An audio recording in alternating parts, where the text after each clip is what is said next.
बिस्मिल्लाहिर्रहमानिर्रहीम। मेरे पाकिस्तान में चाहने वालों और लाइफस्टाइल टीवी यूएसए के नाज़रीन को बहुत बहुत सलाम। मैं आज अपने दूसरे प्रोग्राम के साथ आपके पास हाज़िर हूँ और आज के इस प्रोग्राम में हम पहले नाते रसूल मकबूल सल्लल्लाहु अलैहि वसल्लम से इब्तदा करेंगे। ये नात मेरी किताब अंदेशाए नायाब में दर्ज है। इसके बाद हम थोड़ी सी तब्दीली करते हुए पहले अपने सिलसिला प्रीतम कौन को आगे बढ़ाएंगे। उसके बाद एक सिलसिला और शुरू करेंगे आज से हम, जो बूले बचरे नगमों के नाम से मुतारफ़ करवाया जाएगा, जिसमें पुराने पाकिस्तानी गाने आपकी खिदमत में पेश किए जाएंगे। आज इस सिलसिले का पहला गाना आप सुनेंगे और उसके बाद आपसे हालात हाज़रा पे बात होगी।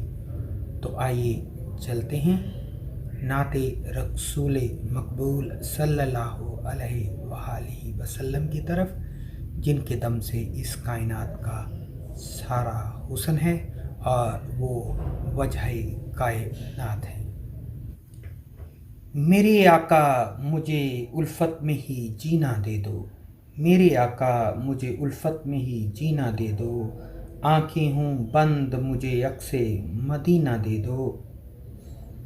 मेरे आका मुझे उल्फत में ही जीना दे दो, आँखें हूँ बंद मुझे अक्से मदीना दे दो। मुझ पे छा जाएं घटाएं जो तेरी रहमत की, मैं तेरे दर पे रहूं मुझको खजीना दे दो। मुझ पे छा जाएं घटाएं जो तेरी रहमत की, मैं तेरे दर पे रहूं मुझको खजीना दे दो।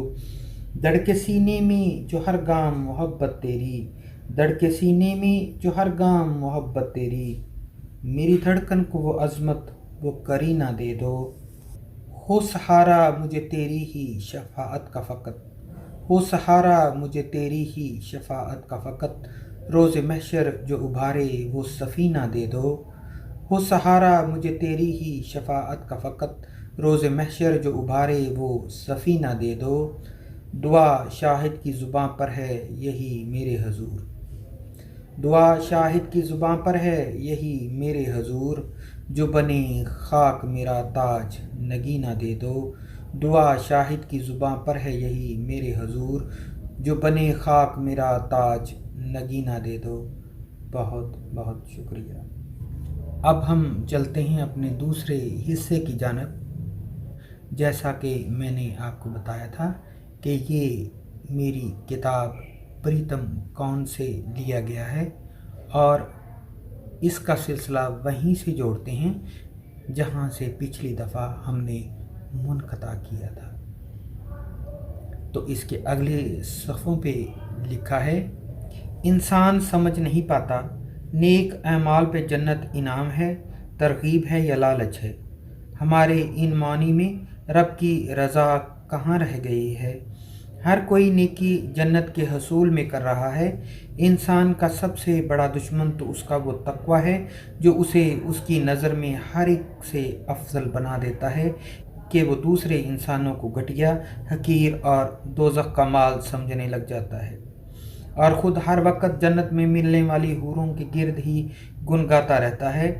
दूध और शहद की नहरों और फलों के जायकों में वो ये भूल गया है कि मेरे नबी अकरम सल्लल्लाहु अलैहि वसल्लम का फरमान है कि अगर नमाज पढ़ने से तेरी कमर कुबड़ी और रोज़ा रखने की आदत में जिस्म बाल की तरह भी हो जाए तो उस वक़्त तक नजात नहीं है जब तक तेरा हमसाया तुझसे खुश नहीं है।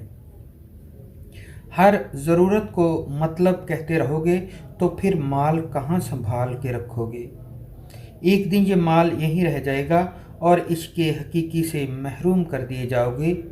माल तो रब की अता है, इसमें से इसके बंदों में तकसीम करोगे तो फलाह पाओगे। ورنہ تو ساتھ جانے والا ایک کفن ہے جس کی کوئی صلاح نہیں کہ اسے پیسے سے سونے کی تاروں سے سلوا لوگے۔ مجھے بھی تو کوئی ایسا بندہ بتاؤ جو عبادت کے زور پہ عثمان غنی رضی اللہ تعالیٰ عنہ بنا ہو، کیونکہ عثمان غنی رضی اللہ تعالیٰ عنہ جان گئے تھے کہ رب کی خوشنودی بندے کی خوشی میں ہی پوشیدہ ہے۔ میں نے تو اپنے بہت ہی محترم استاد جناب خالد جاوید انجم صاحب سے یہی سنا ہے کہ کسی بندے سے ہوا عشق کب ہیت بدلے اور بندے کی رب سے لو لگا دے، کچھ پتہ نہیں چلتا۔ یہ عشق تو جسے بھی ہوا اس نے اس کا علیحدہ ہی رنگ دیکھا۔ یہ رنگ تو جس پتلی میں سمایا اس نے کچھ اور نہیں دیکھا، مگر اصل حقیقتوں کا ادراک اسے ہی ہے۔ محترم خالد صاحب سے یوں تو میں نے 9ویں 10ویں جماعت میں علم کیمیا پڑھی، لیکن یہ سب پڑھتے پڑھتے بہت کچھ اور پڑھ لیا۔ وہ عام سے استاد کہاں تھے، ایک زندگی تھے اور ہر موضوع میں طاق تھے۔ میں نے بڑھاپے کی دہلیز پہ قدم رکھا تو مجھے لگا کہ وقت خالد صاحب کی شخصیت پہ زیادہ اثر انداز نہیں ہوا، اور وہ مجھ سے کم از کم زیادہ جوان لگتے ہیں۔ ویسے بھی شاید اس میں میرا مطلب شامل تھا کہ میں ان سے ان کے تجربات کی روشنی میں زندگی کے رموز کا پردہ چاک چاہتا تھا۔ میں جاننا چاہتا تھا ہر وہ زاویہ جس سے انہوں نے سانسوں کی محتاج نبض سے دنیا کی بے ثباتی کو جانا۔ بس میں نے بھی استادی شاگردی کے رشتے کی ڈور کو یہیں پہ کاٹ دیا اور ان سے دوستی کا رشتہ استوار کر لیا، تاکہ زندگی ظاہری احترام کے لبادے سے نکل کے دوستی کی فضاؤں میں پروان چڑھے۔ بات کہنے اور سننے میں کوئی احترام یا تکلف مانے نہ ہو۔ ان سے ایک دن اس عشق کا ذکر کیا تو انہوں نے مجھے عشق کی جو داستان سنائی وہ عجب مسحور کن تھی۔ اس داستان میں عشق کا علیحدہ رنگ، علیحدہ ہوک اور انوکھا درد تھا جو میں نے تو محسوس کیا۔ اس درد نے مجھے عشق کی اس باریک حد بندی کو سمجھنے میں مدد دی جو عشق حقیقی اور عشق مجاز کے درمیان متعین ہے، اور اس کو عبور کرنے میں کئی دفعہ تو زندگیاں ہی رائگاں جاتی ہیں، کیونکہ یہ قدم اس سمت وہی اٹھا سکتا ہے جس کے من اور دل میں میل نہ ہو۔ اس در سے شاید آپ کو بھی سوچنے کا الگ راستہ ملے، اس لیے آپ کے گوش گزار کر رہا ہوں۔ شکریہ۔ خالد صاحب کے بیان کردہ اس خوبصورت واقعے کو اگلی نشست پہ اب اٹھا رکھتے ہیں، اور میں کوشش کروں گا کہ اگلی دفعہ اسے آپ کے گوش گزار کروں، کیونکہ یہ داستان آپ کی توجہ چاہتی ہے اور کچھ طویل بھی ہے، کہیں وقت آڑے نہ آ جائے، اور اس کو مختلف حصوں میں بیان کرنے سے اس کی چاشنی نہ جاتی رہے۔ اس لیے اس کو اگلے پروگرام تک رکھ چھوڑیے، اور انشاءاللہ تعالی میرا یہ دعویٰ ہے کہ آپ کو بہت کچھ سمجھنے کا موقع ملے گا۔ شکریہ۔ ناظرین، آئیے چلتے ہیں ہم اس پروگرام کے اس حصے میں جس میں ایک بہت ہی خوبصورت گانا آپ کا مہدی حسن صاحب کی آواز میں انتظار کر رہا ہے۔ آپ اس سے اگر لطف اندوز ہوں تو اپنی آراء سے مجھے ضرور نوازیے گا، تاکہ یہ سلسلہ ہم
तो नाजरीन, आज बात कर लेते हैं तूती की, जिसकी नगार खाने में कोई नहीं सुनता।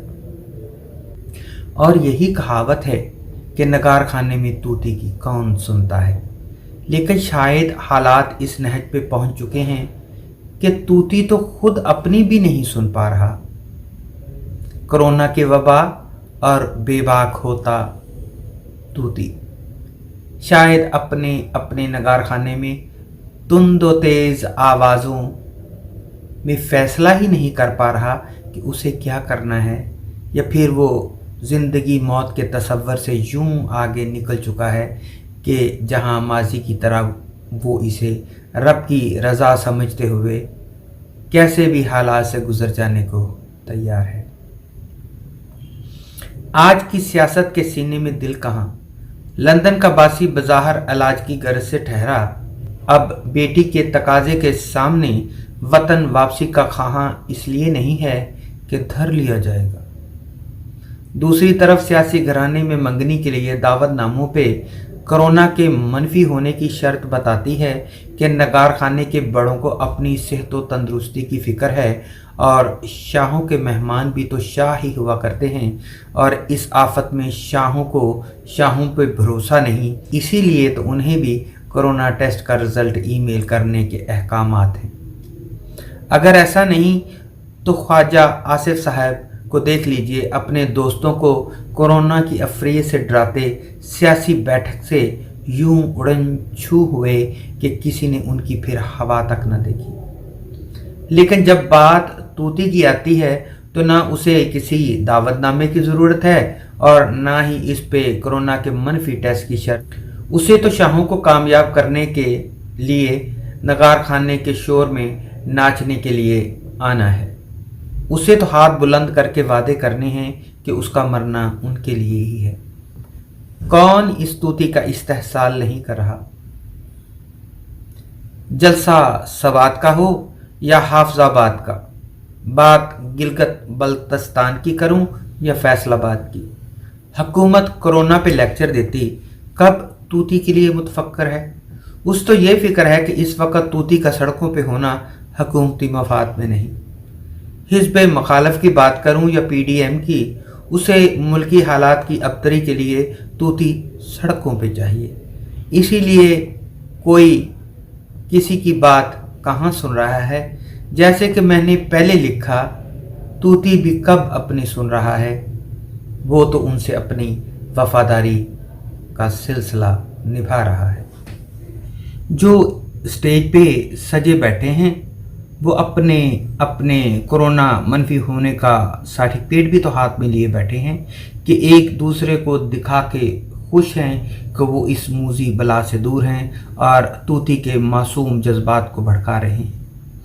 एक बेटी जो जेलें भरने के लिए मतवालों को भार रही है, वो अपने भाइयों और बाप को इन्हीं सलाखों के पीछे छुपी तकलीफ़ों से परे रहने की ट्वीट भी कर रही है। तूती जिसका वोट उनकी इक़्तिदार के लिए ज़रूरी है, वो उनकी बिरयानी नान खाता यूँ मस्त है कि उसके लिए बीमारी की सूरत हस्पताल के बिस्तर कम पड़ते जाते हैं। इस आफत से मुकाबला करते करते तकरीबन 120 डॉक्टर्स लुकमाए अजल बन चुके हैं। लेकिन यहाँ सब सियासत को अबादत कहते हैं। तूती को लाख महंगाई, आटा, चीनी और गैस से बुझे चूल्हे, जो उसके असल मसाइल हैं, उस पे भी वो चंद सानिये बात करते हैं ताकि ये साबित किया जाए कि वो ही असल हमदर्द हैं। और जब तूती उनके प्यार में बदहाल हो जाता है तो बाकी सारा वक्त एक दूसरे पे निशाने ताकते तूती का पावर शो दूसरे फरीक को दिखाते हैं। मुझे अजीब लगता है जब 30 सालों के दिए आरामो सुकून के बाद वो तूती से 5 और साल ऐसी ही खिदमत के लिए मांगते हैं। पीपल्स पार्टी के जनाब बिलावल साहब ने जब अपने सेक्रेटरी की कोरोना की मुस्बत रिपोर्ट के बारे में सुना तो वो खुद करंतना में चले गए।